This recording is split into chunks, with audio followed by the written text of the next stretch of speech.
Boa tarde a todos. Meu nome é Melina Silva Bazan e é um prazer estar aqui hoje introduzindo nosso painel sobre agricultura, tecnologia, sustentabilidade e o painel do Brasil.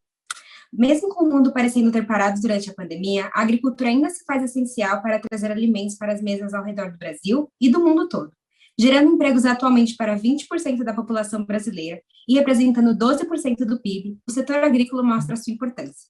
Devido à sua alta relevância, o setor também faz diversos dilemas e desafios, como a necessidade da sustentabilidade e o desenvolvimento da tecnologia. Assim, se tornou um tópico sempre em discussão, não só em solo brasileiro, mas também no cenário global. Para falar um pouco hoje sobre a agricultura e seus desafios, fico feliz em receber Marcelo Brito, presidente da Associação Brasileira do Agronegócio, Michel Santos, diretor sênior da Bunge, uma empresa multinacional do agronegócio, Décio Gazzoni, ex-diretor da Embrapa, Marcos Janck, professor sênior do agronegócio no INSPER, e Isabela Teixeira, ex-ministra do Meio Ambiente. O painel vai ser então moderado pelo Beto Veríssimo, diretor do Centro de Empreendedorismo da Amazônia.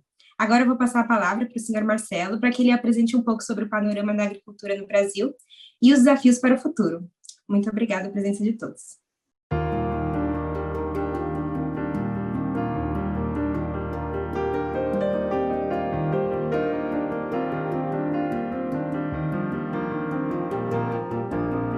Tema interessante, né, de desafios para o futuro, sustentabilidade e food security e agricultura no Brasil. Eu acho que é importante a gente começar fazendo um contexto da agricultura e da importância da agricultura do nosso país. Em primeiro lugar, lembrando que há 40 anos atrás, o Brasil era um país importador de alimentos. Então, nós não tínhamos a autossuficiência que temos hoje. E graças a todo um sistema de políticas públicas, nós conseguimos inverter esse jogo nesses 40 anos, passando de importador a um dos maiores produtores e exportadores de alimento no mundo, ocupando uma área relativamente pequena, percentualmente, no contexto do país. Isso foi possível com uma aplicação maciça de aprendizado, de conhecimento e o envolvimento de milhares e milhares de técnicos, engenheiros, agrônomos, etc., que se espelharam no que havia de melhor durante esse período para a aplicação desse conhecimento na agricultura brasileira. A tropicalização da agricultura feita aqui no Brasil é um avanço nunca visto em outro país e não foi realizado em nenhum outro país. O Brasil demonstrou aqui toda a possibilidade de se produzir em locais nunca antes imaginados produtos de toda a espécie. Trigo no Distrito Federal ou no Ceará, soja no sul do Pará. E dessa forma mostrou-se a sua enorme capilaridade em se produzir quase tudo, em todos os lugares, de forma descentralizada. Hoje o Brasil é um dos principais países do mundo na produção de alimentos e eu diria que na produção agroambiental. O Brasil possui uma legislação única que exige de seus produtores a manutenção de reservas legais que vão de 20% até 80% de suas áreas, dependendo do bioma onde eles estão colocados. Isso traz ao produto brasileiro, na comparação direta, uma vantagem competitiva, porque qualquer produto nosso já chega à mesa do consumidor tendo sequestro de carbono dentro da sua produção. A iniciativa privada no Brasil hoje responde por aproximadamente 25% de toda a cobertura vegetal do país, o que é também um dado muito importante aqui para o Brasil. Mas quando a gente fala em agro, amigos, agronegócio, é importante a gente discernir de que agro nós estamos falando. Porque dentro do agro existem diversos universos, diversas realidades. O agro no Brasil representa aproximadamente 5 milhões de propriedades, pouco mais de 5 milhões de propriedades. Nós diríamos que em 16% delas, que respondem por 85% da renda gerada pelo agro, nós encontramos encontramos o que há de mais moderno em tecnologia, em cultivo, em aplicação de insumos, de defensivos, em rastreabilidade, todo tipo de rastreabilidade, blockchain, tudo que você possa imaginar, toda a utilização de Big Data, enfim, nesses 16% das propriedades brasileiras, você encontra o que há de mais moderno, não deixando nada a dever ao agronegócio mundial. Mas nós também temos o outro dado, o outro lado do agronegócio. Todos esses números que eu estou citando para vocês são números do Censo Agropecuário Brasileiro, são números oficiais do governo brasileiro. Então, do outro lado, né, nos 84% restante dessas 5 milhões de propriedade, o universo é um pouco diferente. Diferente de que forma? 58% desses não utilizam adubação ou fertilização, 65% não utilizam defensivos agrícolas, sejam eles químicos ou biológicos, 45% ainda utilizam métodos tradicionais de cultivo e somente 12% deles estão envolvidos em cultura perene. Só 10% de todas as propriedades agrícolas do Brasil, aproximadamente, têm algum processo de irrigação ou são totalmente irrigadas. Muito mais do que um problema, mostra aqui um desafio e uma oportunidade imensa ao Brasil. Mostra a oportunidade de crescimento em produtividade por hectare. Esse aumento nos últimos 30 anos já foi substancial, como não visto em outro país. Se nós ampliamos a área em 70%, nós ampliamos a produção em mais de 350%. Então, ou seja, o crescimento de produtividade impressionante.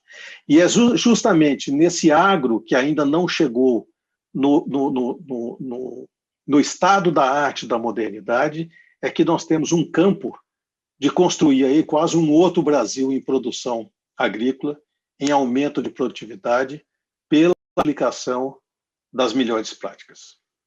Isso é um desafio imenso, vai precisar de associativismo, vai precisar de cooperativismo e vai precisar de muito investimento. Então, a gente aproveita para comentar sobre, através das 3 letrinhas mais famosas do momento, que são ESG, quais são esses desafios para o agronegócio brasileiro de uma forma geral.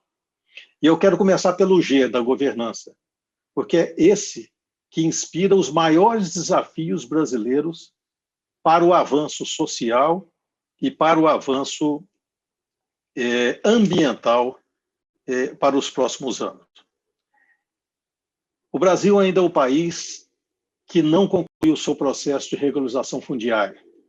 E quando eu digo isso, eu estou falando da regularização privada e da regularização pública, sejam estaduais ou sejam federais. Nós temos um processo aqui inacabado nesses nossos 520 anos de história. Na Amazônia, hoje, nós temos uma área maior do que a Alemanha, que ninguém sabe para que serve. É a chamada área devoluta, que não serve para produção agrícola, não serve para produção sustentável, não serve para reserva florestal, para reserva indígena, absolutamente nada. Apesar do Brasil ter vivido todos os seus ciclos econômicos sob o uso da terra, nós não soubemos desenvolver bem o uso da terra no Brasil, o que significa que hoje nós fazemos proteção ambiental em locais onde nós poderíamos estar plantando e nós plantamos em lugares onde a gente deveria estar fazendo proteção ambiental. Nós temos um desafio tremendo de organizar concorrência no nosso país. Há alguns anos atrás, o governo, na época, optou pela criação de campeões nacionais e, por erro ou de processo ou de governança, nós criamos oligopólios, alguns oligopólios dentro do setor do agro. Através de uma outra restrição, e essa é uma restrição legal, e pouca gente fala sobre o assunto, nós também estamos criando campeões nacionais, que é através do impedimento do investimento estrangeiro no Brasil. Quando nós fazemos isso, nós limitamos a consolidação do agro brasileiro aos grandes grupos do agro nacional. Então, sem a ajuda de dinheiro subsidiado, mas através de uma restrição legal, nós também criamos grandes campeões nacionais, com a possibilidade também de criar oligopólios dentro de alguns dos nossos produtos. Então, sob o ponto de vista de governança, nós temos que enfrentar a situação concorrencial, nós precisamos enfrentar a questão da regularização fundiária e nós precisamos enfrentar a questão do CAR, ou a questão do Código Florestal, me desculpe. 10 em cada 10 produtores citam o Código Florestal como a defesa da lei brasileira, 10 em cada 10 negociadores brasileiros que falam no exterior citam o Código Florestal. Mas esse é um processo ainda em andamento, ainda em implementação, e ainda falta muito tempo para a gente caminhar e chegar na implementação total dessa lei importantíssima, talvez a mais importante lei agroambiental do Brasil. E eu quero bater em cima do agroambiental, porque aqui reside as maiores oportunidades do Brasil para o futuro. E aí nós olhamos para a questão do E e do S, que é do ambiental e do social. Gente, 49% das propriedades rurais do Brasil, os proprietários têm acima de 55 anos de idade. Somente 9% das propriedades, os proprietários têm abaixo de 34 anos de idade. Então, ou seja, nós temos aqui uma população que envelhece. 15% da mão de obra no campo é feminina, 85% é masculina. É algo que tem muito ainda a evoluir também. Então, sob o ponto de vista social, há uma grande transformação a ser feita no campo. Sob o ponto de vista ambiental, ninguém pode ganhar mais do que o Brasil se nós conseguirmos atacar aquilo que é mais nocivo à imagem do Brasil, a marca brasileira, que é o desmatamento ilegal. E aqui é importante frisar um ponto. Quando nós falamos de desmatamento ilegal, as pessoas tendem a achar que isso é um problema que afeta o agronegócio brasileiro. Não, na verdade, isso é um problema que afeta o Brasil, porque ele danifica a imagem da marca Brasil. Quando nós importamos um produto de qualquer país, nós não queremos saber de que estado naquele país saiu o produto. O produto é americano, alemão, chinês, japonês, nós não sabemos em que espaço territorial ele está sendo produzido. Os produtos brasileiros lá fora também são produtos made in Brazil, coming from Brazil. Então, quando a gente faz algo que afeta esse bem comum mundial que chama-se Amazônia, nós estamos atacando aquilo de mais importante que existe, que é justamente a marca Brasil. E quando a marca Brasil é afetada, afeta todos os produtos brasileiros de uma vez só. Mas isso não vai ser agora, não vai ser nesse ano, não vai ser o ano que vem. Nós estamos falando aqui sobre o futuro. E o futuro nós estamos falando aqui de um longo prazo. E eu gostaria de lembrar que se seu filho Pois não. Se seu filho nasceu esse ano, gente, em 2100 ele estará vivo. O que significa que as ações que você faz hoje, você está fazendo para o seu filho, que estará vivo em 2100. Tá? Então, não é mais aquele negócio sobre o ponto de vista abstrato que eu estou construindo com a geração futura que eu não vou conhecer. Não, você está construindo para a geração futura que você conhece. O Brasil tem o maior espectro agroambiental e nós temos tudo para sair, a partir da COP desse ano, se conseguirmos desenhar um bom acordo, como uma potência agroambiental. O que significa ser uma potência agroambiental? É saber utilizar nossos ativos. E utilizar nossos ativos, meus amigos, me desculpem, não é pedir X bilhões de dólares para diminuir o desmatamento, mas é utilizar o nosso ativo nas trocas comerciais, é utilizar o nosso ativo ambiental nas relações internacionais, é utilizar o nosso ativo ambiental naquilo e no acesso daquilo que o Brasil precisa para construir o Brasil real que as futuras gerações necessitam. Combater o desmatamento ilegal é obrigação legal nosso. Está dentro do arcabouço legal brasileiro e isso nós temos que fazer. Em resumo, nós temos aqui um grande setor que pode ser um impulsionador do Brasil, é nesse momento, mas só continuará a ser no longo prazo se os outros setores crescerem junto. Afinal, nenhum país cresce sozinho com um setor. Mas a grande vantagem do Brasil é essa. Nós já somos muito grandes no agro e temos condição de ser muito maiores. O tamanho, eu não sei dizer, mas muito maiores do que somos hoje. Obrigado, gente. Obrigado, Marcelo. Vou passar agora para o Décio Gazzoni, que é da Embrapa. Décio, quando o Marcelo estava se referindo à revolução que a agricultura brasileira fez, a Embrapa teve um papel central e continua tendo. Mas refletindo não só pelo que o Marcelo colocou, mas também os desafios que a Embrapa vê para o futuro, principalmente quando a gente considera as mudanças climáticas, né? Algumas das vantagens que o Brasil tem, por exemplo, das chuvas providas aí em parte pela Amazônia, e com os desafios de adaptação de mudanças climáticas, quais são os desafios para a agricultura, para que o Brasil continue, do ponto de vista do desenvolvimento tecnológico, ser essa potência que o Marcelo muito bem resumiu, pelo menos numa parcela importante do agro, né? Que ele falou aqui do 16% das propriedades que de fato carregam nas costas o agro moderno. É assim que eu entendi da fala do Marcelo quando ele fez a separação dos diferentes agros. Então, Décio, contigo. Você tem 5 a 7 minutos. Fica à vontade. Muito obrigado, Beto. Muito boa noite a todos os companheiros de painel. Meus cumprimentos a quem nos acompanha. E, Beto, obrigado pela provocação, que de alguma maneira ela é uma extensão da brilhante fala do Marcelo. Ele fez uma ótima análise no espaço, no tempo e perpassando por diversas facetas do agronegócio. E vou tentar colocar o foco, então, na tua provocação, justamente enganchando no final da fala do Marcelo, porque eu acho que a grande variável diretriz que faz a ponte desse passado brilhante que nos orgulha no agronegócio nacional em relação ao futuro é justamente a questão da sustentabilidade. E aí é que eu faço a junção do desenvolvimento tecnológico, o desafio de produzir, ele associado com sustentabilidade.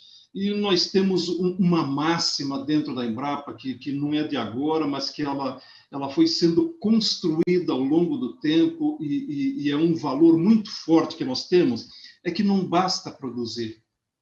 Tem que produzir de forma sustentável, que se produz de qualquer maneira, mas cada vez mais o mundo está mandando sinais claríssimos que se você não dispuser de sustentabilidade, você vai enfrentar problemas e adversidades e barreiras de todo tipo. Então, isso tudo é fundamental. E aí nós temos aquelas questões muito bem colocadas pelo Marcelo, que no eixo do desenvolvimento tecnológico você precisa unir diversos atores. Você precisa unir governo, precisa unir iniciativa privada e a iniciativa privada desdobrada nos diferentes segmentos, diferentes elos das cadeias produtivas. E na tua colocação, Beto, você fala daquele pessoal que fica à margem das tecnologias mais atuais, mais modernas, e aí então vem o primeiro desafio. Você não basta gerar tecnologia, essa tecnologia precisa se transformar em uma inovação, ela precisa chegar ao campo, ela precisa chegar aos processos produtivos e ela precisa ser empregada corretamente. Então, nós temos um desafio que não é muito bem equacionado no Brasil, que é justamente uma correia de transmissão da geração de tecnologia para o sistema produtivo. É o sistema de assistência técnica, de extensão rural, que leva essa tecnologia avante. Mas nós precisamos também de políticas públicas, e nós temos algumas delas que têm auxiliado bastante. E eu gostaria de destacar, por exemplo, o programa ABC, que é um dos meus orgulhos, porque eu fiz parte da sua gênese quando trabalhei com o ministro Mangabeira Unger na Secretaria de Assuntos Estratégicos da Presidência da República, e que justamente aponta para isso. Ele é uma síntese quando eu falo que não basta produzir, precisa produzir de forma sustentável. Esta política pública aponta para isso. Assim como o Código Florestal, que foi muito bem destacado pelo Marcelo, também aponta para isso. E políticas antigas, como o recolhimento de embalagens de agrotóxicos, que já se consolidaram, já são parte da história, junto com políticas novas, como são o programa de bioinsumos recém-criado pelo governo, apontam na mesma direção. Então, eu diria que quando a gente projeta o futuro, essa pandemia ela está tendo o condão, na minha visão, de antecipar agendas. O mundo já tinha uma agenda de exigir incorporação de sustentabilidade nos processos de produção, que vinha sendo demonstrada, ao menos desde o início do século. E a pandemia ela vai ter o condão de antecipar essa agenda, porque ela vai, seguramente, nós teremos exigências da sociedade civil, das organizações dessa sociedade civil, dos consumidores, e isso vai se transmutar em legislações nacionais, legislações de blocos, legislações internacionais, justamente visando segurança dos alimentos, e por transbordo isso tudo vai levar para outras formas de sustentabilidade ambiental, a sustentabilidade do uso dos recursos naturais, as medidas que precisam ser tomadas para evitar as mudanças globais. E aí cabe destacar que, do ponto de vista do Brasil, realmente nós temos que estancar uma hemorragia, que, novamente, fazer uma reminiscência na fala do Marcelo, que é a questão do desmatamento, esse flagelo que nos assola, que pouco tem a ver com o agronegócio natural, que nada mais é que um crime ambiental, e que nós precisamos encontrar rapidamente uma solução, porque isso é muito parecido com aquele famoso ditado: a mulher de César não basta ser honesta, ela precisa parecer honesta. A imagem que nós projetamos nos mercados, ela precisa refletir justamente atitudes que a gente toma internamente, e nós temos essa mácula e nós precisamos resolvê-la. Até porque, por avanços de produtividade, a questão de expansão horizontal, o avanço sobre novas áreas, o avanço sobre áreas nativas de qualquer bioma, ele tem diminuído de intensidade nos últimos anos e até tem refluído. Se nós olharmos aí nos últimos 20 anos, houve uma redução da área de pastagens no Brasil, e isso se deveu fundamentalmente a ganhos, aumento de produtividade na área zootécnica, e isso, de alguma maneira, leva também à tua questão, Beto, porque nós temos hoje um programa de carne carbono neutro, que nada mais é a resposta que o Brasil está dando para o mundo de como você pode adaptar e gerar tecnologias agrícolas e sistemas de produção que colaborem, que mitiguem ou mesmo que eliminem causas das mudanças climáticas globais. E dentro da Embrapa, nós, usando esse exemplo, nós estamos levando para N outros produtos,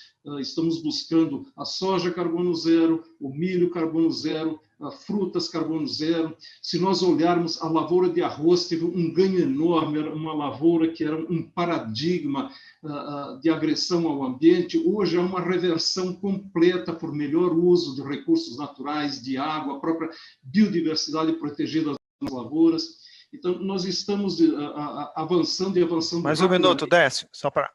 Só não estamos, então, projetando essa imagem. Então, encerrando essa tua questão, essa questão de sustentabilidade é uma variável diretriz, ela perpassa, ela é transversal em todo o desenvolvimento tecnológico na Embrapa. Eu acho que aquela frase que eu coloquei, que não basta produzir, é preciso ser sustentável, ela sintetiza tudo isso. E com isso a gente quer dizer que nós procuramos olhar todas as facetas da sustentabilidade, seja ela mitigação, eliminação de fatores que levam ao aumento de mudanças globais, ou qualquer outra forma, incluindo segurança dos alimentos e uso de recursos naturais. Obrigado, Beto. Obrigado, Décio.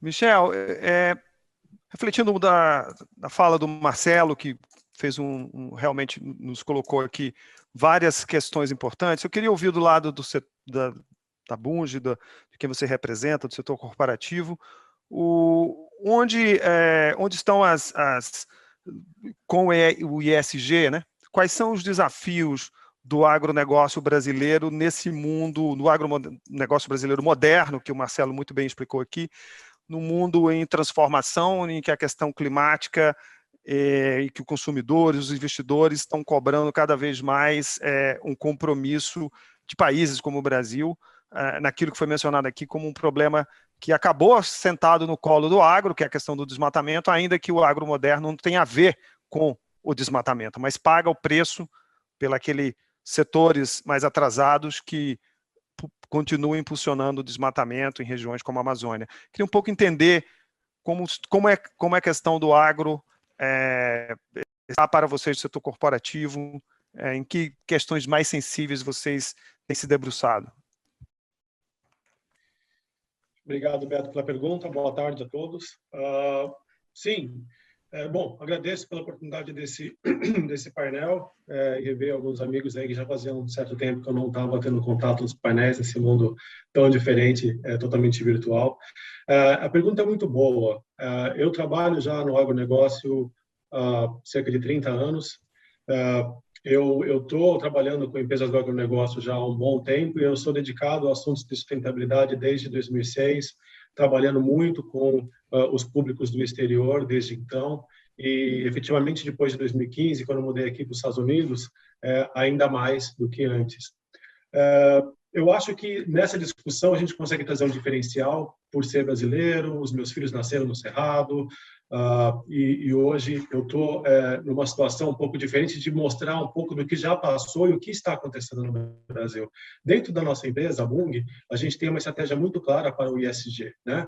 Então, dentro de sustentabilidade, você tem a questão de como a empresa se comporta com as mudanças climáticas, a questão da resiliência da empresa em controlar suas emissões e também o que está acontecendo na cadeia de valor. A gente tem a questão do sustainable sourcing, que seria tudo que envolve a originação dos nossos commodities. Nós não somos agricultores, nós somos middlemen nessa discussão e nós compramos de produtores rurais. E como que a gente está promovendo ou entendendo a agricultura sustentável em todos os países que nós atuamos. E, finalmente, o que nós chamamos de accountability, que seria a prestação de contas. Qual que é a nossa plataforma de comunicação, como falamos da nossa governança e sustentabilidade. Tudo isso volta muito para o mundo que eu estou muito conectado, que é o mundo da soja.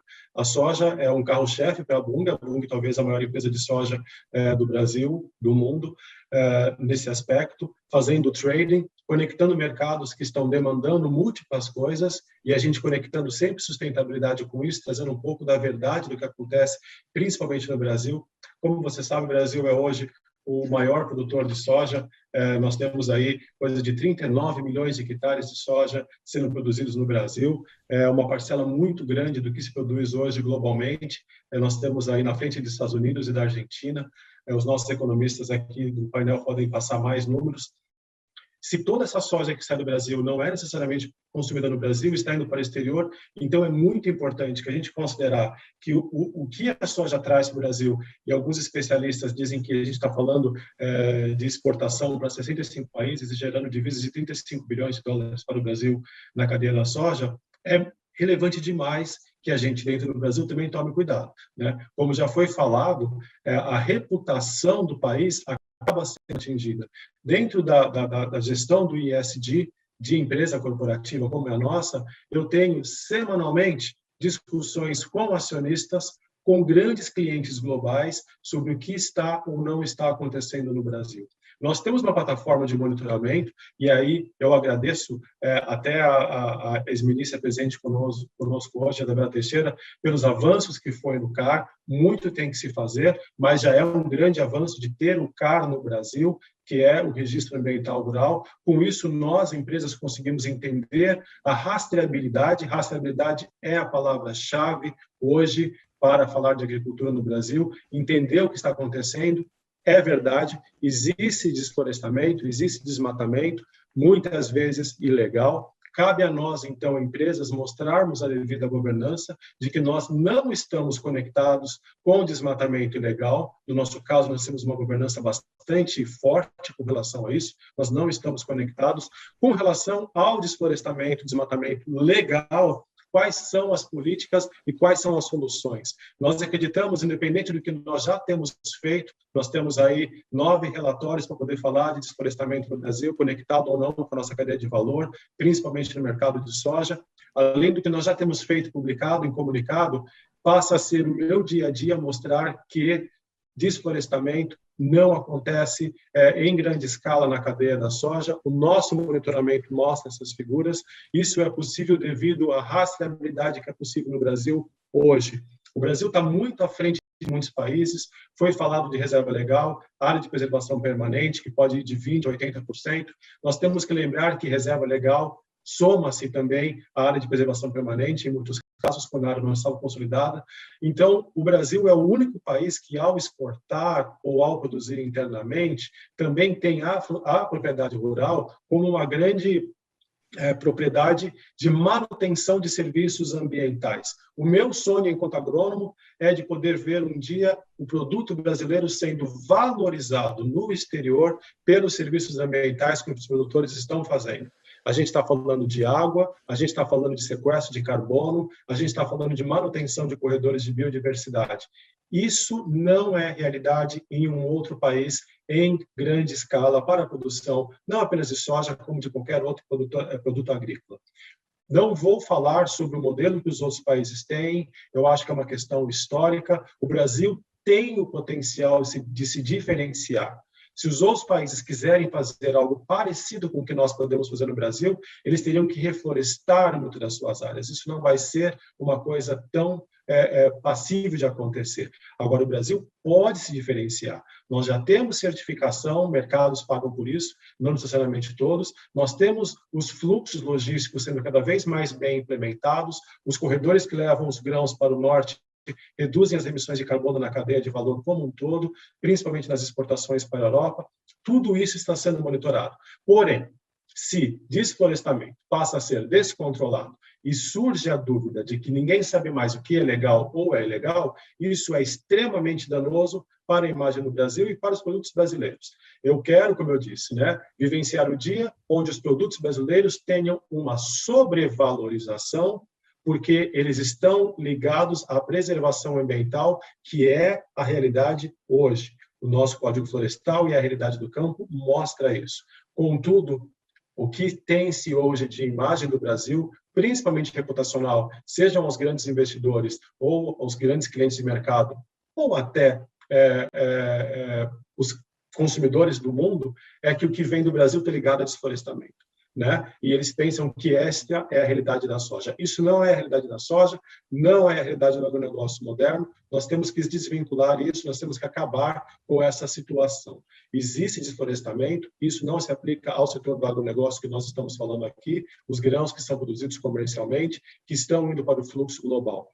Eu não quero mais escutar de cliente que pago mais se não for produto do Brasil. Isso é uma coisa que eu considero como sendo inaceitável, cadeias de valor querendo não mais ter conexão com o Brasil, não interessa de onde está vindo, como foi falado, se é do norte, se é do sul, se tem ou não tem desflorestamento, não quero ter esse problema.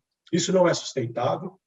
Ainda que existisse a conexão à sustentabilidade, a accountability fala que nós devemos enfrentar e resolver o problema. Nós estamos enfrentando e resolvendo o problema nas pequenas instâncias onde ele acontece, mas o mundo como um todo está, de uma certa forma, contaminado por uma imagem errada. Que, de uma certa forma, nós deixamos transparecer enquanto brasileiros, enquanto setor. É um trabalho dia a dia, de convencimento, mas nós temos muito bons dados, nós temos muito boas informações para provar que o que vem do Brasil é sustentável em sua larga escala das cadeias de valor agrícola que nós estamos conectados. Obrigado, Michel. Marcos, o Marcelo e também agora o Michel, acho que colocou elementos que eu gostaria de fazer duas perguntas para você e deixar você também no livro nos seus comentários. A primeira, numa caricatura aqui, Marcelo, pedindo licença, um pouco desse joio do trigo. O trigo é esse agronegócio moderno, o Michel fez a referência à cadeia da soja, outras cadeias também são consideradas modernas e estão fazendo, e fazem parte desse Brasil potência agroambiental. No entanto, tem um joio que existe, os os fatos mostram isso, e também temos o desmatamento, que infelizmente o último mês agora, de março, os dados reportados, continua subindo. Qual é o desafio do agro? Quer dizer, o agro brasileiro, moderno, que tem uma pegada de baixo carbono, como você vê esses desafios nessa década? E um pouco se essa explicação que a gente fez aqui do joio e do trigo está apropriada também, se você tem mais granularidade que você quer colocar nessa dicotomia aqui que eu de maneira provocativa, eu estou colocando aqui. Tá bom? Passo para ti. Tá ótimo, Beto. Muito obrigado pelo convite. Boa noite a todos. É uma satisfação estar aqui com esses craques nesse painel aí lá de Harvard. Eu queria começar pegando o gancho do que o Marcelo falou, né? O Marcelo fala de um problema de governança, que é um problema de organização. O maior problema do Brasil é a organização, né? Dentro do setor do agro, entre o setor do agro e o governo, o diálogo com os ambientalistas, quer dizer, tudo isso no Brasil tem falhado sistematicamente. Realmente a gente tem um agro muito moderno, legal, né, que opera tentando fazer o Código Florestal, um agro do século XXI, né, que graças a 2 safras por ano, a integração lavoura-pecuária, que é uma revolução, né, ao plantio direto, ao plano agricultura de baixo carbono, às energias renováveis, ao Código Florestal, é um exemplo, talvez a última grande revolução agrícola que aconteceu no mundo foi a dos trópicos, e o Brasil é líder na revolução tropical global, sem dúvida alguma. Nós temos um agro atrasado, um agro ilegal, certo? Que existe porque a ocupação fundiária foi caótica no país, certo? Acho que o Marcelo colocou com muita clareza isso. Quer dizer, infelizmente, diferentemente dos Estados Unidos, da Europa, a gente teve uma ocupação onde há 30, 40 anos atrás pessoas foram convidadas a ocupar um vazio chamado Amazônia, e hoje é um vazio a preservar, não é mais um vazio a ocupar. Portanto, houve uma mudança de conceito importante, mas ficou aquele rastro de uma ocupação caótica, onde o maior problema é que não tem sequer uma regularização fundiária, né? Então, hoje, 96% do nosso desmatamento é ilegal e 65% ocorre em terras públicas, certo? Ocorre em terras de assentamento, ocorre sob reservas naturais, parques, ocorre em terras devolutas, temos 50 milhões de hectares de terras devolutas, portanto, o problema que acontece na região do bioma da Amazônia é um problema público, é um problema de falta de lei, e aí que existe um agro, que é uma minoria, tá? Que realmente está ligado ao desmatamento e que tem que ser combatido, né? E para isso tem que fazer a regulação fundiária, que nunca foi feita, que é um problema de muitas décadas, talvez séculos, e tem que fazer a implementação do Código Florestal, que de fato foi muito moderno quando ele foi feito lá em 2012, que a Isabela participou, mas 10 anos depois, ou quase 10 anos depois, ele não foi implementado. Só 3% dos CARs foram validados. Nós temos mais de 7 milhões de CARs para 5 milhões lá de propriedades, portanto, tem muito sombreamento, tem CAR, inclusive, em terras públicas, certo? Então, eu acho que essa parte do setor público é o grande desafio, é o que hoje nos coloca ou nos tira do mundo, como a Isabela costuma falar em relação ao bioma da Amazônia. Agora, nós temos um terceiro problema aí. Além do legal e do ilegal que acontece na agricultura, nós temos também a subsistência. E aí que eu queria fazer uma correção ao que o Marcelo disse, quer dizer, dos 5 milhões lá de propriedades que a gente tem, 46% estão lá no Nordeste e respondem por 20% da área e 10% da produção. É lá que está uma agricultura envelhecida, certo? Que não tem futuro no agro nesse momento, que, infelizmente, boa parte dela vai desaparecer. E isso não é diferente de outros países. 80% das 570 milhões de propriedades rurais do mundo tem menos do que 2 hectares. E elas estão desaparecendo em todos os países do mundo. Na China, a China tinha 80% de população agrícola nos anos 70, hoje tem 40%. Ela perdeu mais de 200 milhões de pessoas, foram para as cidades. E aqui no Brasil nós temos uma questão social ligada principalmente à pobreza do semiárido, né? E a essa irregularidade fundiária do Nordeste e do Norte, certo? Se a gente somar Nordeste e Norte, nós temos 60% da população agrícola com 16% da produção. Portanto, é lá que está o grande problema. Um problema de regularização fundiária misturado em algumas áreas com problema de grande pobreza, certo? E aí que eu acho que a saída não é necessariamente agrícola para essas pessoas, certo? Muitas delas é através de programas sociais, educacionais, etc., que precisam ser feitos, certo? Agora, voltando ao tema ambiental, né? Eu vejo realmente que a gente tem muito potencial para conseguir crescer em produção sem ter que desmatar, certo?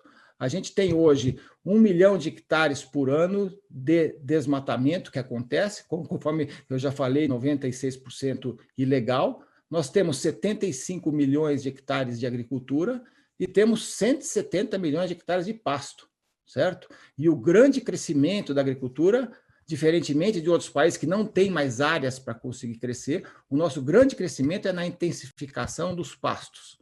Nós temos mais do que 2 vezes a área agrícola em pasto.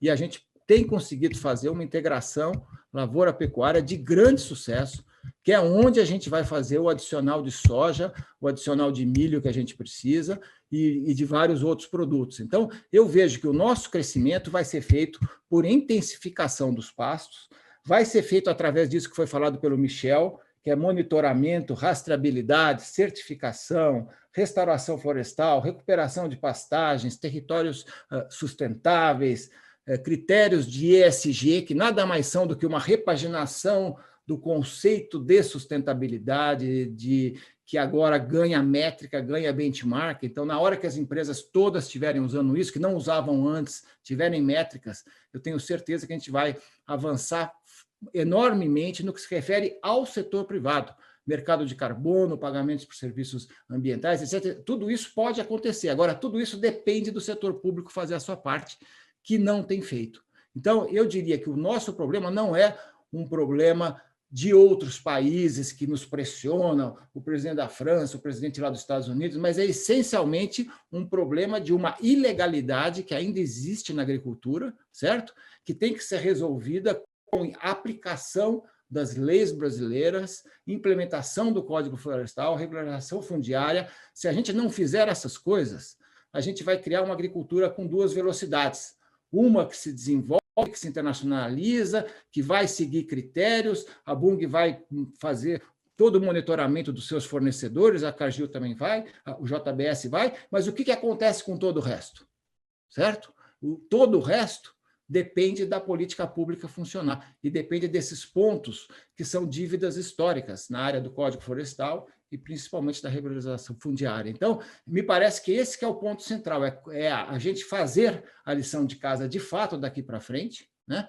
E conseguir com isso eliminar esse problema do 1 milhão de hectares de desmatamento por ano, que pode ser reduzido. É claro que tem uma parte que é legal, que vai ser feito dentro da lei, dentro do Código Florestal, mas a maior parte, infelizmente, hoje é ilegal e tem que ser coibida, certo? E eu acho que o setor privado está atrás disso. O agro mais moderno tem uma consciência disso, mas, infelizmente, temos um agro atrasado, né? Que está muito ligado à ilegalidade, que tem outras origens, e temos um problema social gravíssimo, que é o Nordeste brasileiro, principalmente, onde existe um grande bolsão de pobreza no agro. Acho que é isso daí, Beto. Não sei se eu tenho ainda algum tempo. Não, você vai voltar aí no final, mas foi ótimo, Marcos. Eu queria passar para a Isabela com a seguinte pergunta, provocação aqui, Isabela. Primeiro, a gente vê essa história extraordinária que começa com, Marcelo colocou, a revolução da agricultura tropical no Brasil, dos anos 70 para cá, de redução de desmatamento. E o Brasil era um exemplo de um país que produz um agro cada vez mais moderno e reduz o desmatamento. E a gente parece que está jogando tudo isso, porque nesse momento o Brasil, o agro moderno, que carrega, de certa forma, uma boa parte da economia brasileira, está sendo penalizado por esses setores atrasados que estão desmatando, e a conta vai ser paga por todo mundo, né?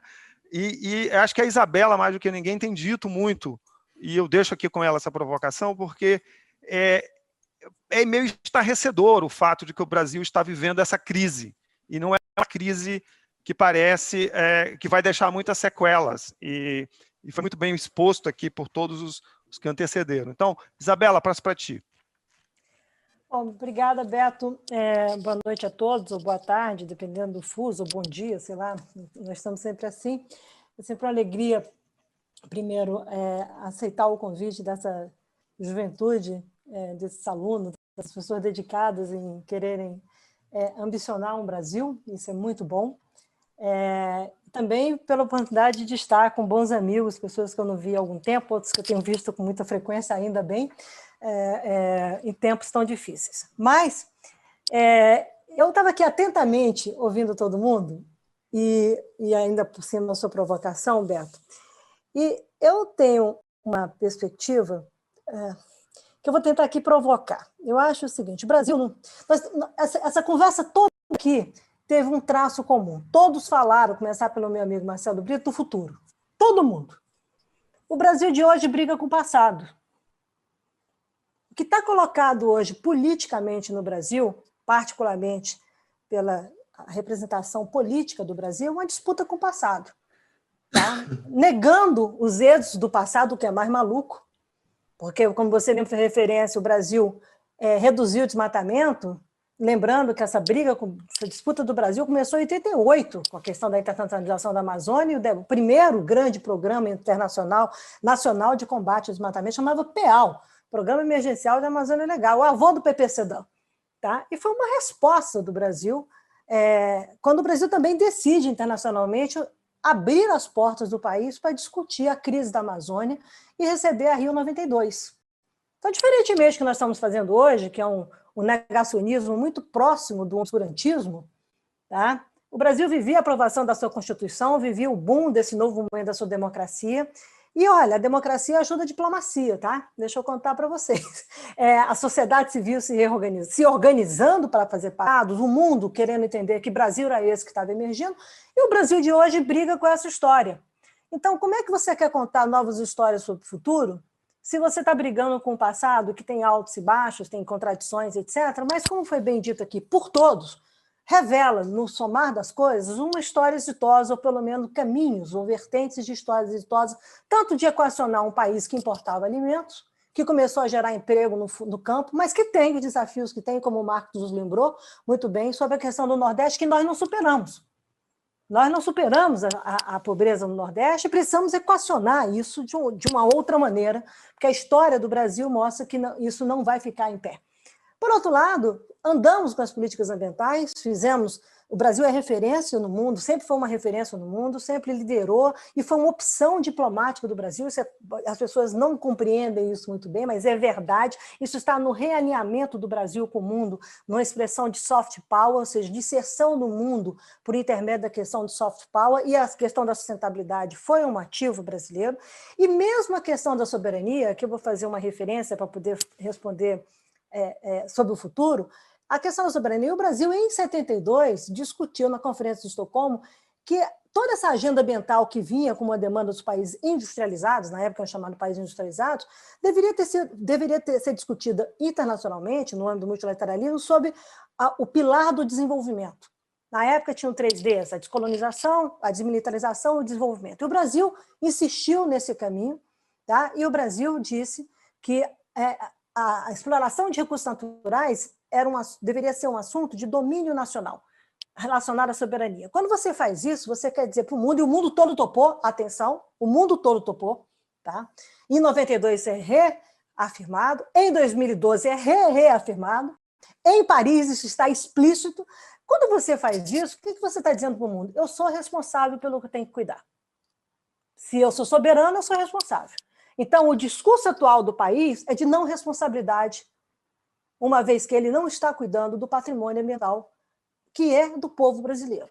Então, quando você fala de terras devolutas, quando você fala de água, quando você fala da própria agricultura brasileira, o sucesso da agricultura brasileira, a pergunta que eu faço sobre o futuro, quais são as entregas que a agricultura brasileira se compromete a fazer nos próximos 40 anos, não só do ponto de vista da produção do alimento em si, que tá bom, mas esse conceito do alimento físico, como o Marcelo nos lembra, é um conceito que está mudando no tempo, porque você vai entregar alimento significa enfrentar desigualdades, ter novos estilos de vida, produzir de maneira com menos impacto do ponto de vista da poluição, ser mais inclusivo, ter um olhar estratégico sobre o território em função dos ativos naturais e ambientais, ter um olhar estratégico sobre as relações comerciais, o que os mercados consumidores estarão demandando. No primeiro momento é resolver a fome ou resolver a demanda de comida, mas e depois? Esses mercados estão mudando, os mercados consumidores estão vindo com outros parâmetros, porque nós temos outras gerações vindo na trajetória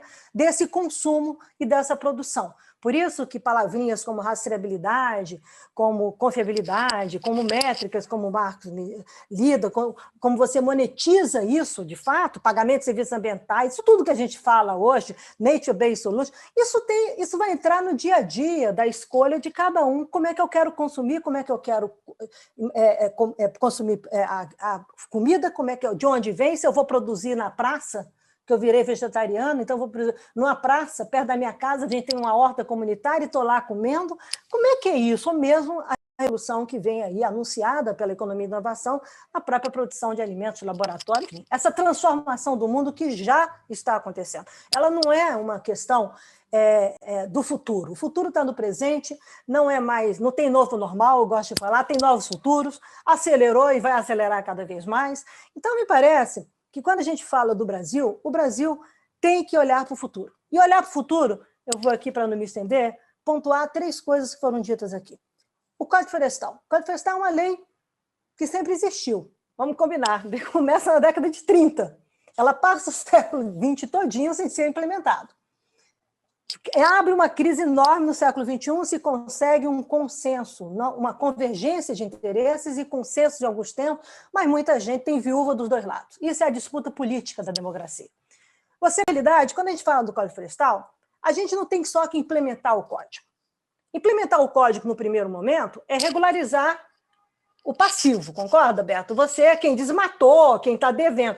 Não, eu tenho que regularizar, mas eu tenho que virar esse retrovisor para o futuro. O que a implementação do código dá para uma agricultura ser de baixo carbono, para que ela seja sustentável, para que ela seja inclusiva do ponto de vista social?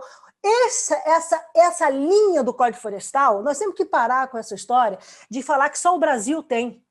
Se todo mundo implementar net zero emissions, como se ambiciona no mundo, em termos de clima em 2050, nós vamos chegar no mundo com todo mundo ali fazendo mais ou menos a mesma receita de bolo. Pode ser um bolo de banana, pode ser um bolo de milho, mas é bolo. É bolo. Qual vai ser o diferencial? O que nós vamos, na realidade, o que nós vamos aportar além do alimento, além da qualidade do alimento, além da tecnologia do alimento? O que é o diferencial? É esse Código Florestal que faz você produzir com mais produtividade, com menor custo? É um Código Florestal que faz você entender os territórios compatíveis com a natureza e com a inclusão social? É você entender esses vários Brasis crescendo de uma maneira convergente em torno dessas diretrizes, desses princípios de uma vida contemporânea? Ou seja, o que fará o Código Florestal provocar o Brasil ou levar o Brasil a um realinhamento com a contemporaneidade? Essa é uma pergunta que tem que ser respondida, porque ele é indutor de que novas práticas, além de resolver o passado? Ele dá o quê ao Brasil e o que ele pode influenciar no mundo? Por exemplo, se as áreas de preservação permanente ripárias ao longo dos rios ou das nascentes, se essas áreas, em função da segurança hídrica, isso deveria ser um mandato legal internacional, que todo mundo estaria procurando convergir com isso. Então, qual é a ambição do Brasil ao invés de ficar brigando? Não tem briga. Tem que convencer, tem que construir e convencer que isso é um caminho que é bom para o Brasil, mas é bom para muita gente no mundo e é muito bom para o planeta. Então, essa é uma questão que eu acho que a gente não está tratando. Nós estamos tratando o Código Florestal ainda como jabuticaba, ou seja, só tem no Brasil, e não é assim que o mundo vai estar acontecendo daqui a 20, 30 anos. Um segundo aspecto, muito rapidamente sobre isso, diz respeito ao fato da Amazônia, que obviamente eu não vou deixar aqui, o Beto é o pós-PhD, ele é o pós-Deus nessa história, mas eu vou aqui como uma pessoa pecadora que tem enfrentado as taxas de desmatamento, etc., e tudo desde a época do PEAL, mas dizer o seguinte: a Amazônia é um tema hoje geopolítico, tá? Isso as pessoas devem entender. A questão ambiental, a questão climática são temas, são os novos temas, fazem parte da nova geopolítica do mundo, e a Amazônia, por exemplo, nos interesses oferecidos pelo governo Biden de estreitar a cooperação bilateral, eleva o tema à questão geopolítica, questão de interesse de poder, etc. Com uma uma situação wicked, se eu posso usar essa expressão. A visão internacional da Amazônia é uma, às vezes com algum traço de inocência e com profundo desconhecimento das realidades locais, mas afirmativa em relação àquilo que todo mundo concorda. O desmatamento não pode acontecer porque ele é totalmente ilegal e ele exclui, ele não é um processo que inclui. A segunda coisa é que o Brasil vê a Amazônia de um jeito, de um outro jeito.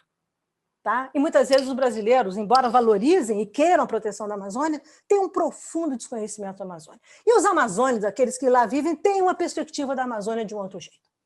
Então, é extremamente importante que as soluções que sejam pensadas e devem ser pensadas não estejam apenas resultantes de conter o desmatamento ou, por outro lado, entender as novas economias como a floresta em pé, como a bioeconomia.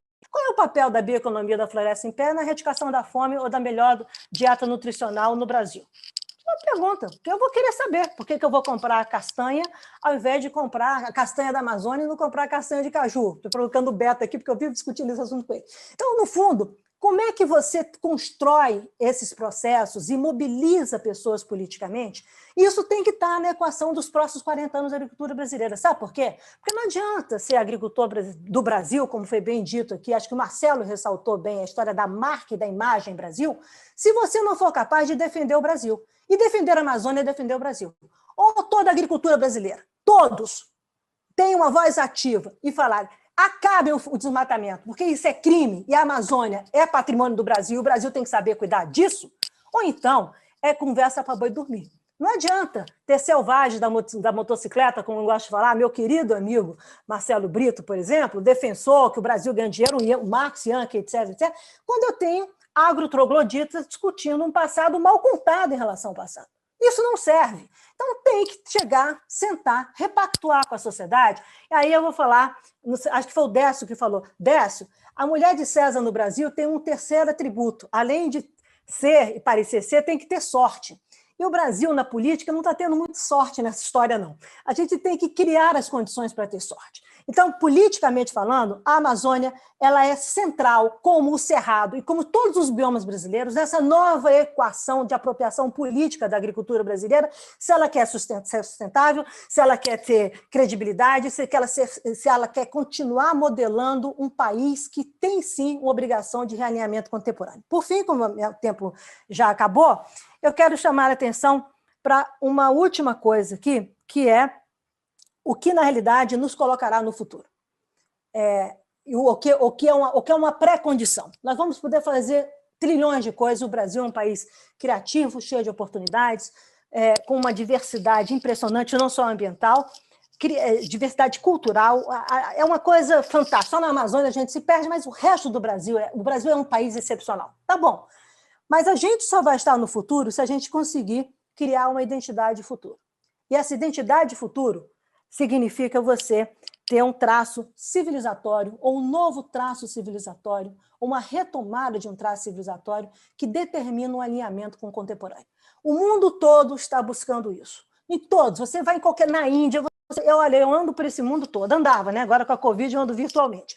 Mas, de qualquer maneira, todos estão buscando um realinhamento civilizatório. Então, eu quero deixar aqui como mensagem, ouvindo o Marcos, ouvindo o Décio, ouvindo o Michel, todo mundo, meu querido Marcelo, etc. E para provocar, já que eu vou devolver a palavra para o Beto, e vai fazer as considerações dele todas absolutamente tentando dar lógica a isso tudo que nós estamos dizendo, não há como discutir o futuro com base somente no passado, não há como levar a questão do desmatamento como algo que é um ativo político, isso é um passivo, isso determina na Amazônia um vazio de poder, não pode, o vazio de poder é um espaço que ninguém é dono.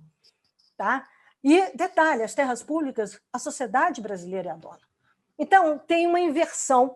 Eu acho que na gestão ambiental pública nós teremos que mudar completamente o modelo de gestão ambiental pública no Brasil, não só pelos desmontes, etc., e pegando aqui o gancho de que nós temos que ser eficientes, o problema tem um lado, o Marx pontuou isso muito bem, um lado do governo, um lado da gestão do Estado, que nós temos que modelar isso de outra maneira. O Código Florestal é muito sintomático disso, porque a coordenação do sistema é federal, mas a implementação é estadual, e aí você abre esses gaps, todas essas lacunas, todas essas assimetrias todas que existem na gestão pública no Brasil. Então, você tem que repactuar. Você tem que repactuar em torno de territórios prioritários, em torno de projetos ou exemplos que sejam concretos. Se você pegar a soja, como foi dito aqui, o que significa uma soja 100% no Brasil inteiro, fora de desmatamento, com código florestal implementado, etc. Isso tem que ser concreto e colocado no dia a dia do brasileiro para que ele possa acreditar e ser parte de uma pactuação com a sociedade brasileira de que agricultura nós estamos falando,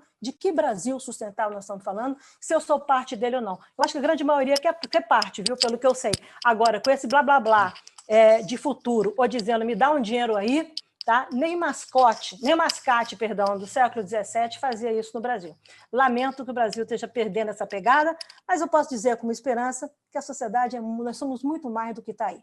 E o que o Marcelo falou e todos vocês falaram representam isso com muita clareza. Então, vamos construir um país novo e a agricultura é um belo caminho para fazê-lo. Agora, sem polarização, com liderança e, mais do que isso, com democracia. Muito obrigada. Obrigado, Isabela. Eu vou fazer um breve resumo aqui. A Isabela, de fato, cobriu muito bem algumas coisas que eu já ia tratar, então eu vou evitar a redundância. Depois a gente vai passar para a última parte, todo mundo vai ter direito a 1 minuto final de suas recomendações e take-home message. A gente falou muito na parte do agro, eu acho que foi muito bem coberto pelas falas do Marcelo, do Michel e também do Marcos, sobre o agro moderno, o ogro, a coisa que nos empurra, o impasse político que a gente vive. Eu acho que claramente estamos num momento muito dramático da vida nacional. Eu acho que os 3 grandes impactos que a gente está assistindo agora é sobre a saúde, sobre o agro, no sentido de tudo que a Isabela colocou muito bem. Nós estamos criando uma situação de danos reputacionais ao agro brasileiro, ao agro moderno, que eu já vi em outras apresentações, quando se associa a imagem do Brasil, se associa o agro ao desmatamento, ainda que, como o Marcelo colocou muito bem, o agro moderno não é que impulsiona, o agro moderno não precisa do desmatamento, o desmatamento é absolutamente desnecessário. Eu vou dar 3 números aqui que ilustram isso, o desmatamento da Amazônia. Número 1, a gente já desmatou na Amazônia, aqui para todo mundo quem está nos Estados Unidos, uma área equivalente a quase 2 Califórnias, em 20 anos, principalmente nos últimos 20 anos. Dessa área, só 10%, que é basicamente aquilo que está ocupado pela soja, estamos falando da Amazônia Legal, tem média de produtividade na média agronômica brasileira. 60%, que é em grande parte a pecuária, está com média de produtividade muito abaixo da produtividade brasileira, que já não é grande coisa na área da pecuária. Ali o Marcos, inclusive, fez uma distinção muito importante entre agricultura e pecuária. E 30%, pasmem, é uma área expressiva, são áreas abandonadas, foram desmatadas desnecessariamente. Então, portanto, se a gente dissesse que nessa década a gente não ia desmatar nada na Amazônia, quer dizer, sempre vai ter alguma área que você possa desmatar, porque tem um interesse de logística, mas basicamente o Brasil está numa condição muito favorável para dizer que o desmatamento não faz menor sentido para os interesses brasileiros. Segundo, a floresta tem valor, seja o valor que a Isabela colocou muito bem, o valor de o Brasil poder dizer que é um país que produz com baixo carbono, fundamentalmente vai depender do que o Brasil vai fazer, de como o Brasil assegurará ou não a conservação da Amazônia. É claro que na própria modernização tecnológica do agro é possível reduzir também as emissões, mas as emissões de gás de efeito estufa no Brasil estão associadas ao desmatamento. O Brasil aumentou as emissões de gás de efeito estufa em 2020, quando o país estava paralisado pela Covid. O desmatamento continua aumentando quando a atividade econômica está em declínio. Então, o Brasil tem 2 curvas. A curva de crescimento econômico, quando diminui, quando o PIB cai, o desmatamento aumenta. Então, mostra claramente que não tem nenhuma justificativa de natureza econômica, não tem justificativa de natureza geopolítica, porque, de fato, isso joga contra os interesses do Brasil.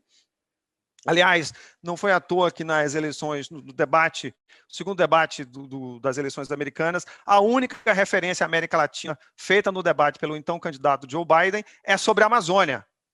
Então, a Amazônia está no coração daquilo que Isabela coloca. Quer dizer, tira o Brasil, ou coloca o Brasil, pegando aqui emprestado, uma coisa que a Isabela sempre fala, nesse momento está tirando o Brasil. É o desmatamento na Amazônia, que não tem nenhuma importância econômica para o Brasil, só favorece crime organizado e tal, que está, vamos dizer, sabotando o Brasil do presente e condenando o Brasil do futuro.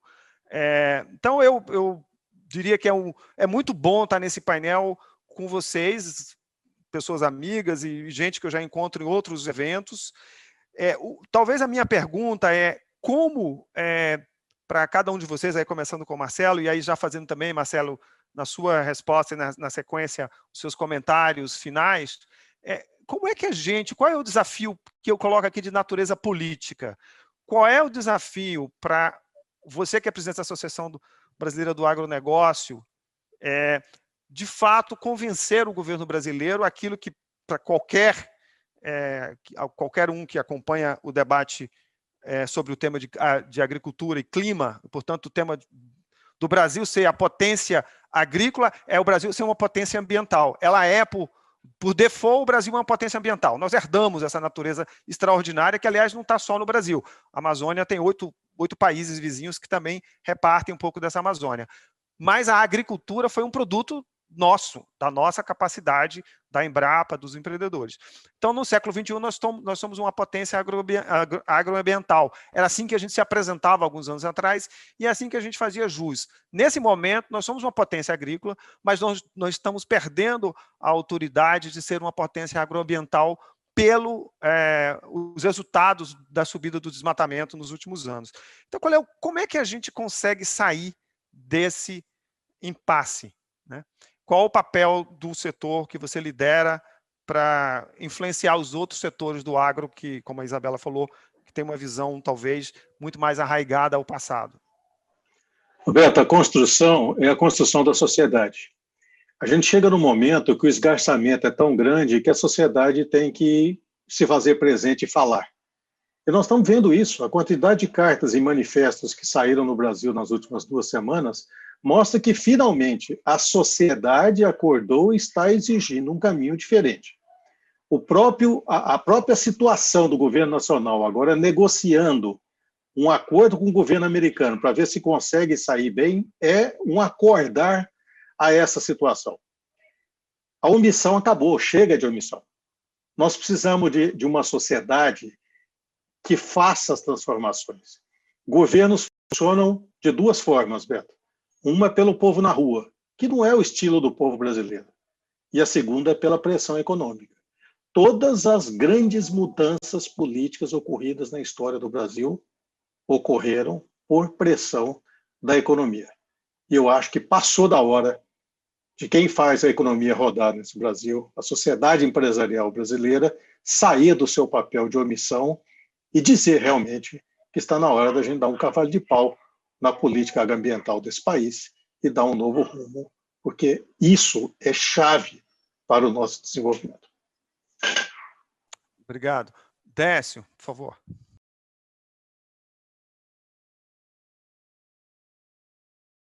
Está no mudo, Décio, por gentileza.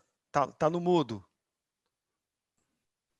Obrigado, Décio. Tranquilo. Esse é um dos grandes desafios que nós temos, e não é de fácil consecução quando nós temos aquela situação que já foi levantada do negacionismo de ações passadas.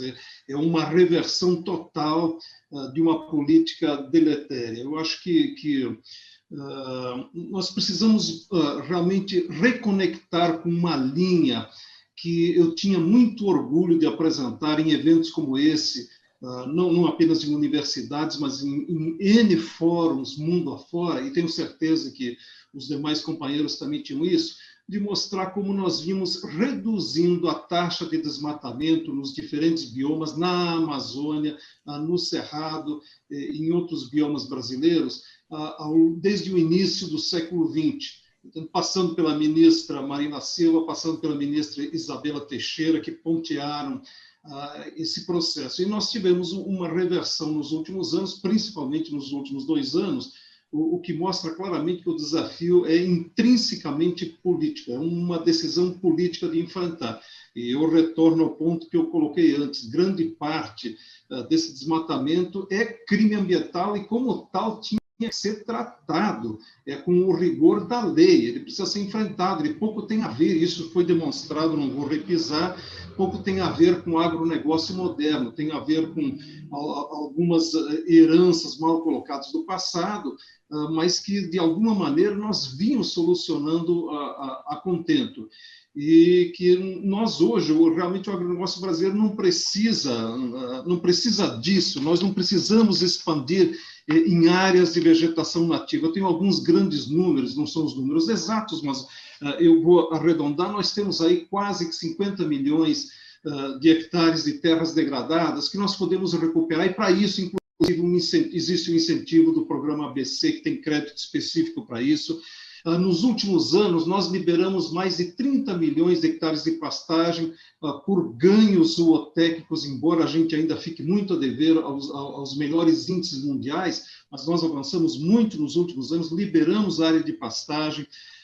Nós temos, como o Marco salientou diversas vezes, esse programa maravilhoso que é o ILPF, a integração lavoura-pecuária e incluindo florestas, que também nos permite economizar área, a intensificação agrícola, o sistema de safra, safrinha, terceira safra, até a própria engorda de gado no final, ela tem uma perspectiva aí de aproximadamente uns 20 milhões de hectares, e um aspecto fundamental, por ganhos de produtividade, evolução tecnológica, adoção tecnológica, aproximadamente uma média geométrica de 1% ao ano, nos próximos 30 anos nós podemos ganhar outros 20 milhões de hectares. Se nós somarmos tudo isso, é muito mais do que os 80 milhões que nós usamos para grãos, frutas, hortaliças, florestas plantadas e etc. Ou seja, nos grandes números, nós não precisamos desmatar mais nada, legal ou ilegal. Eventualmente, como você mesmo colocou, em determinados momentos você precisa fazer isso.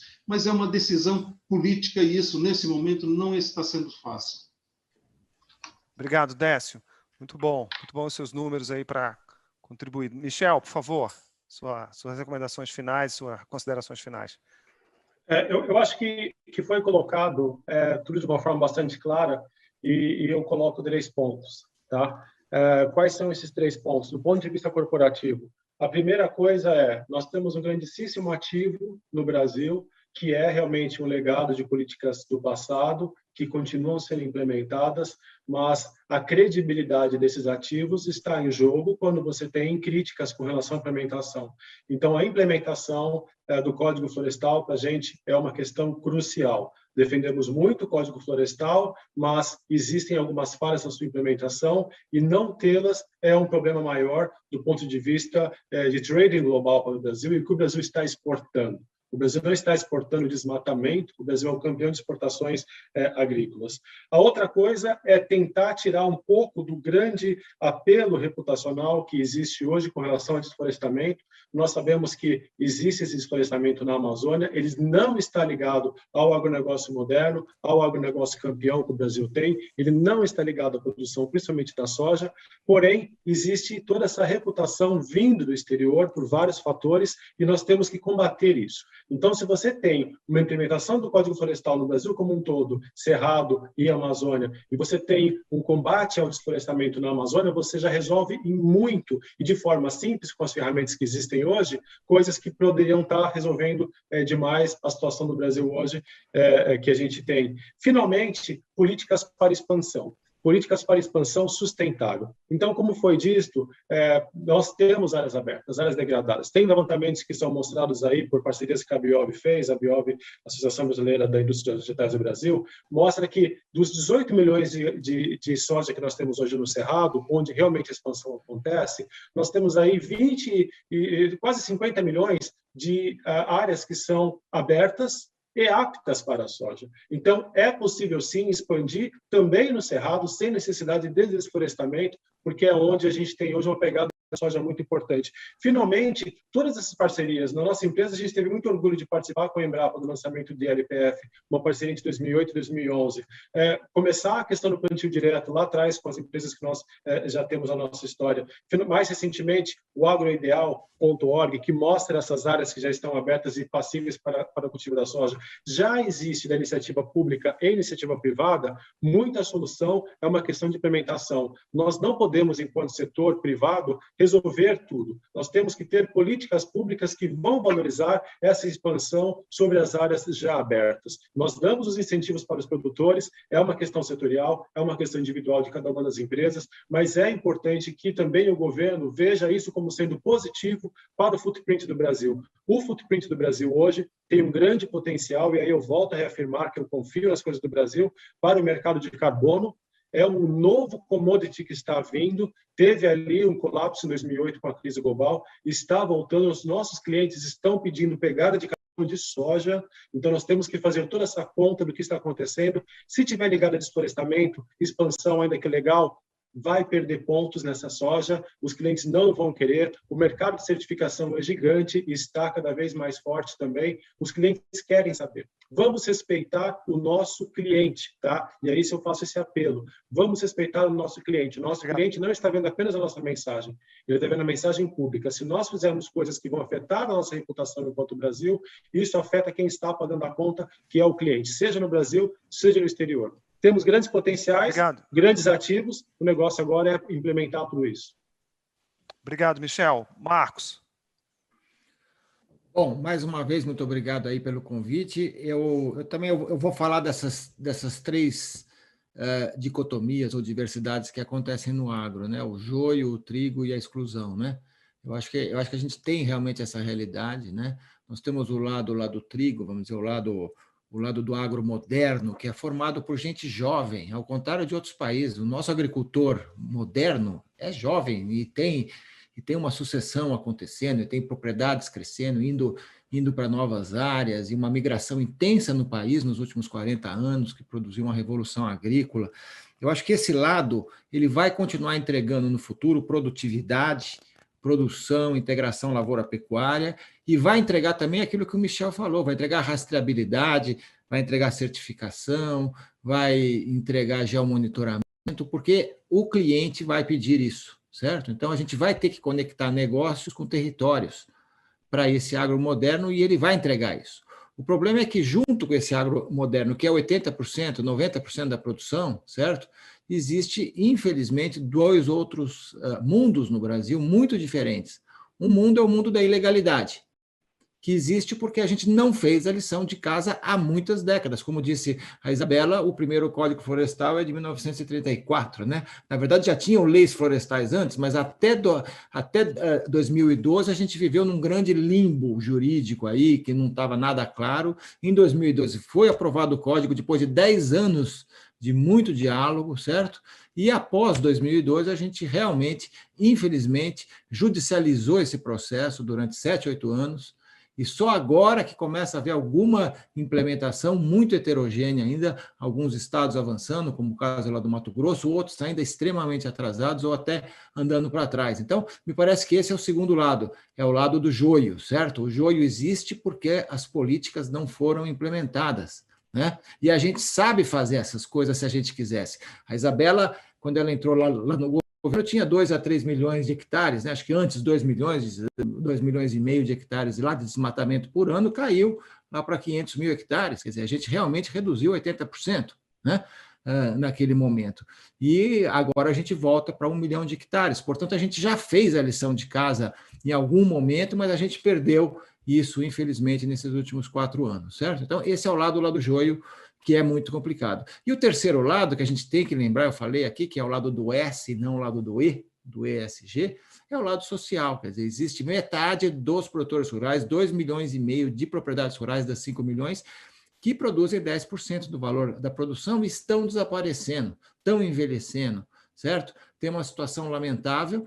Alguns poderão virar agricultores modernos, passar para esse grupo, mas talvez a maioria vai ter que ter políticas sociais para lidar com o problema, que também é um problema histórico, e é um problema que não foi resolvido, e é um problema que todos os países têm, certo? Então, eu diria, pelo menos esses três mundos, o mundo do agro moderno, o mundo do agro atrasado e ilegal que acontece, e, finalmente, a questão da exclusão crescente de metade dos produtores rurais, são os nossos grandes temas do futuro, certo? E muito disso depende da política pública e da integração da política pública com o setor privado. Quer dizer, a política pública tem que funcionar muito combinada com o setor privado. A vantagem que o Brasil tem é que nós somos uma democracia, certo? Então, se nós tivéssemos aqui um governo que a gente não consegue trocar, né, você não vê nenhum futuro. Agora, exatamente por sermos uma democracia, nós temos a possibilidade, a cada 4 anos, de olhar as coisas, certo? E tomar decisões que levem a esse futuro que eu estou falando aqui, né? Pode ser que a gente ande para trás, mas também pode ser que a gente consiga andar para frente, dependendo das escolhas que a gente fizer. Tá? Mais uma vez, Beto, muito obrigado, e a todos os colegas aqui de painel. Obrigado, Marcos. E tomara que, como os Estados Unidos também, né, que fez a sua eleição democrática no Brasil do ano que vem, possa validar a vontade popular e a gente tenha um resultado democrático das eleições. Isabela, você que termina a nossa reunião, estamos aqui com um tempo muito adiantado, então agradeço a sua... Eu posso dizer apenas 2 coisas. Eu acho que a gente tem que pensar no futuro hoje. Tá? O Brasil não é o país do futuro. O Brasil é o país do presente para ele poder ter futuro. Então, as escolhas estarão sendo feitas hoje. E eu gostei muito porque foi provocada aqui a questão do ano que vem. Eu acho que nos próximos 2 anos, 2021 e 2022, nós teremos que achar um jeito, e o Marcelo está certo em convocar a sociedade, a democracia, de discutirmos os nossos trade-offs e termos uma opção clara. Entendemos no tempo 2 cortes. Um, que é o fim do desmatamento até 2030. Eu digo isso, eu coloquei até 2030 por causa da complexidade que envolve o crime organizado por trás do crime ambiental na Amazônia. Mas nós temos capacidade institucional no país de lidar com isso antes, tá? E acabar com antes. Esse é um compromisso ético, moral. Desmatamento é crime. Então, nós estamos resolvendo o desmatamento. A gente quer reduzir a emissão. Está resolvendo o desmatamento por um traço civilizatório do Brasil. Só isso. Tá? Porque é crime. Se alguém quer conviver com crime, então fica convivendo com crime. Eu não quero. Tá? Então, na realidade, essa é a convocação da sociedade, equacionar uma solução para isso. Mas, ao mesmo tempo, quando você acabar o desmatamento, ou você se comprometer com isso, quais são as atividades que surgem para uma solução da Amazônia, no Cerrado, etc. É preciso, e a agricultura tem um papel estruturante nisso. Então, não pode ter a polarização que teve até o Código Florestal, depois a gente conseguiu, numa convergência, não em consenso político, fazer o proteção e produção da Inácio K, e de novo está polarizado.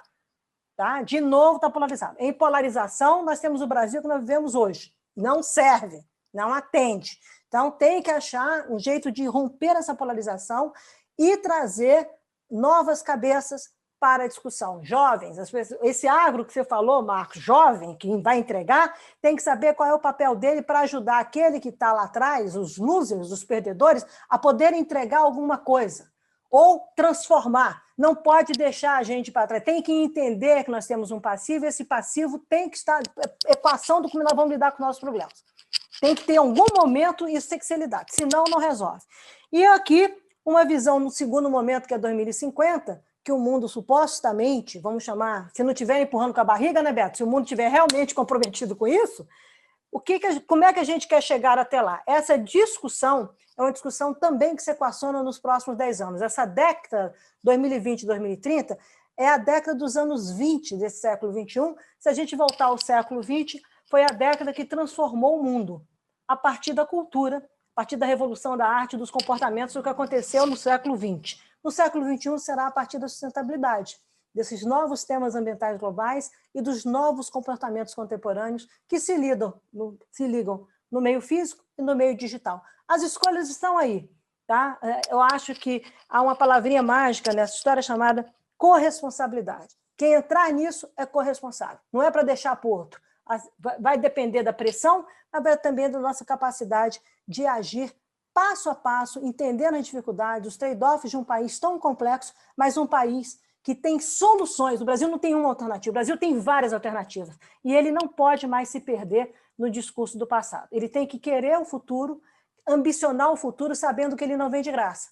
Aquilo que foi feito para ter a independência agrícola ou alimentar do Brasil precisará ser feito nos próximos 40 anos para o Brasil ser um país contemporâneo, de baixo carbono, desenvolvido, menos desigual, não total, menos desigual, mais justo, mas mais do que isso, parte do mundo, parte do planeta, porque a opção de ir para Marte não dá porque não tem oxigênio. Então tem que ser equacionado aqui mesmo. Muito obrigada e olha, ousem, porque ousadia não faz mal a ninguém, principalmente aos jovens.